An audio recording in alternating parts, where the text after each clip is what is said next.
नमस्कार विद्यार्थी मित्रांनो, IBPSचा खूप महत्त्वाचा आणि मोठा निर्णय झालेला आहे. याच्यापूर्वी IBPS खूप ॲटिट्यूडमध्ये होतं की आम्ही हे करणार नाही, आम्ही हे देणार नाही, काय करायचं करून घ्या, असाच ॲटिट्यूड होता IBPSचा. मात्र सरकारने त्याच्यावरती आता अंकुश आणलेला आहे. वित्त विभागाने एक नोटीस जारी केलेली आहे. आयपीचा नोटीस आलेली आहे की आता इथून पुढे IBPSला हे करावं लागणार आहे. दुसरा मुद्दा, दोन दोन अपडेट त्याच्या म्हणजे एक मुलांसाठीची एक अपडेट आहे आणि दुसरी बँकिंगसाठी सुद्धा एक महत्त्वाची नोटीस आहे. बँकेमध्ये जॉब करू इच्छिणाऱ्या विद्यार्थ्यांसाठी आणि बँक सेक्टर चालवणाऱ्या लोकांसाठी पण एक चांगली बातमी आहे की IBPS कडनं ज्या एक्झाम घेतल्या जातात, IBPS कडनं एक्झाम IBPSसाठी घेतल्या जातात, रुरल बँकसाठी घेतल्या जातात, नॅशनल बँकसाठी घेतल्या जातात किंवा SBI साठी पण एक्झाम घेतल्या जातात. PO लेवलच्या एक्झाम असतात, म्हणजे अधिकारी लेवलच्या एक्झाम असतात किंवा क्लेरिकल लेवलच्या पण एक्झाम असतात. सो आणि IBPS इतर पण जेवढ्या एक्झाम घेणार, आता हे झालं बँकिंग क्षेत्र, इतर पण जेवढ्या एक्झाम असतील त्या सगळ्या एक्झाममध्ये IBPS आता या नवीन रूलनुसार, नवीन पारदर्शकतेनुसार आता उतरणार आहे. सो चांगली गोष्ट, इथून पुढे चांगली गोष्ट काय नेमकी समजून घेऊया आपण थोडक्यामध्ये. आता हा आमचा धुरंधर बघा, इग्नाइटचा धुरंधर व्हिडिओ, हा व्हिडिओ एकदा बघून घ्या. या व्हिडिओमध्ये एकाच महिन्यापूर्वी मी तुम्हाला हा व्हिडिओ घेतला होता. काय UPSC MPSC TCS आन्सर की देतात, मग IBPSला काय प्रॉब्लेम आहे. हा व्हिडिओ बऱ्याच जणांनी पाहिला आणि ह्या व्हिडिओला कदाचित IBPSने आणि वित्त विभागाने पाहिला असावा. मी मजाक करतोय.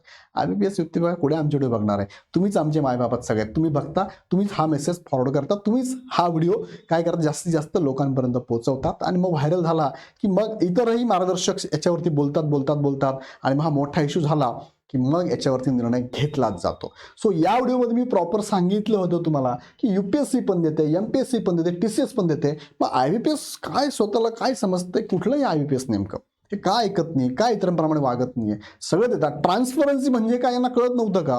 त्यांना द्या ना, आम्हाला आन्सर की पण द्या तुम्ही आणि आमची रिस्पॉन्स शीट पण द्या तुम्ही, आम्हालाही चेक करू द्या आमचं कुठे चुकतं. तर विद्यार्थ्यांना कळत नव्हतं ना, मी कुठे चुकलो, कोणत्या विषयात चुकलो, कोणत्या टॉपिकमध्ये चुकलो, कशावर मला भर द्यावा लागेल, सिली मिस्टेक कुठे केला, हे कसं कळणार.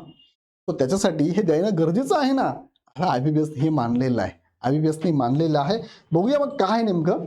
तर मिनिस्ट्री ऑफ फायनान्स कडनं हे नोटीस जारी करण्यात आलेली आहे बघा. DFS streamline recruitment and result cycle of banking sector, enhance transparency in IBPS examination. दोन गोष्टी म्हणजे बँकिंग सेक्टरमध्ये आणि IBPS एक्झामिनेशनमध्ये ट्रान्सपरन्सी आणली गेली आहे. मग यामध्ये नेमकं काय घडलंय, हे सगळं इंग्लिशचं कन्व्हर्जन मी मराठीमध्ये केलंय ते तुम्हाला मी दाखवतो बघा. आतापर्यंत IBPS एक्झाम घेत होती बघा, कशी एक्झाम, RRBची म्हणजे पहिली एक्झाम घ्यायची, पहिल्यांदा RRB एक्झाम म्हणजे याचे नोटिफिकेशन ऍड येऊन जायचे. पहिले RRBची ऍड येऊन गेली, RRBचा फॉर्म भरायचे मुलं आणि RRBचा निकाल पण लागायचा पहिले. नंतर ऍड यायची नॅशनलाइज बँकेची, सेकंड ऍड यायची, नंतर SBIची ऍड यायची, SBIची, बरोबर आहे. म्हणजे अगदी खालून ऍड यायची. म्हणजे काय म्हणूया आपण त्याला की RRB ठीकठाक आहे, नोकरी जॉब लागला ठीकठाक आहे. जर माझा RRB दिली, मी पास झालो, नोकरीवर जॉईन पण झालो, नियुक्त झालो, निवड झाली, जॉबला लागलो मी, आणि मग सेकंड मी एक्झाम दिलेली असायची नॅशनल बँकेची आणि मग नंतर रिझल्ट लागायचा, मग इथे पण सिलेक्ट झालो, मग मी काय करायचो, ते रिझाईन करायचो आणि नॅशनल बँकेमध्ये यायचो. मग रिझाईन केल्यानंतर ती जागा व्हॅकंट झाली, परत पुढच्या वेळेस ऍड येईल आणि त्यात ती भरली जाईल. मग नंतर माझ्या नॅशनल बँकेत मी मस्त जॉब करायचो, वा वा मस्त मस्त मस्त असं. आणि मग मी SBIची पण एक्झाम देऊन टाकायचो त्याच वर्षामध्ये. SBIचा निकाल नंतर लागायचा. मग SBIचा निकाल लागला, SBI मध्ये मला PO पाहिजे, SBI मध्ये क्लर्क म्हणजे मोठी पोस्ट आहे ना बाबा, मोठी जॉब आहे ना, चांगला जॉब आहे ना. मग मी काय करायचो, ही पण सोडायचो, ही पण रिझाईन करायचो आणि इथे जाऊन जॉब करायचो. इथे जागा व्हॅकंट झाली, मग ती जागा परत व्हॅकंट झाली, परत पुढच्या वर्षी ऍड येईल तेव्हा भरा. अरे मग त्याच वर्षी जर काही मुलं ह्या जागेसाठी होते ना अवेलेबल, त्यामुळे दिली असतील जागा, विनाकारण जागा अडकून पडतात. म्हणजे इन दॅट केस एकच विद्यार्थी तिन्ही ठिकाणी आहे, मग बाकीच्या विद्यार्थ्यांना इथे संधी मिळतच नव्हती ना. सो आताचा हा निर्णय बदलला आणि याचा यापुढे अशी प्रोसेस असणार. कशी, पहिले SBIचं नोटिफिकेशन, SBIची एक्झाम, SBIचा रिझल्ट लागेल. त्या ठिकाणी ह्या एका व्यक्तीला जर इथे सिलेक्शन झालं तर तो खाली येणारच नाही, सिलेक्शन झालं तरी नाही येणार खाली, तो इथे येणारच नाही, डॉक्युमेंट व्हेरिफिकेशन येणार नाही, एक्झामला येणार नाही, कदाचित येणारच नाही पुढे, है ना. मग इथे इतर विद्यार्थ्यांना संधी मिळणार, मग नॅशनल बँकेचा रिझल्ट लागेल, नियुक्ती होईल आणि मग RRBचा, रिजनल रुरल बँक म्हणतो आपण त्याला. अशा पद्धतीने हे जर झालं तर किती सोपं होणार आहे. म्हणजे विद्यार्थ्यांना संधी मिळणार आहे, बँकेचा पण वेळ वाचणार आहे आणि ह्या IBPSला पैसे द्यायची गरज नाही ना. परत घ्या एक्झाम, कशाला उगाच, नाही का.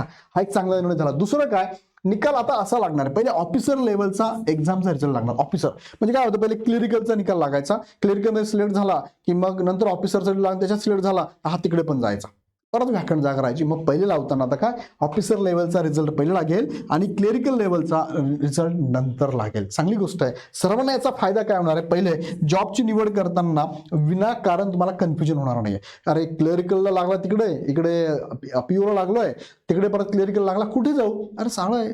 पण पहिले तुम्हाला सिलेक्शन करताना सोपं जाईल. एसबीआयचा पीओ आहे का, मग एसबीआयला जातो ना मी, इकडे कशाला मग, बरोबर की नाही.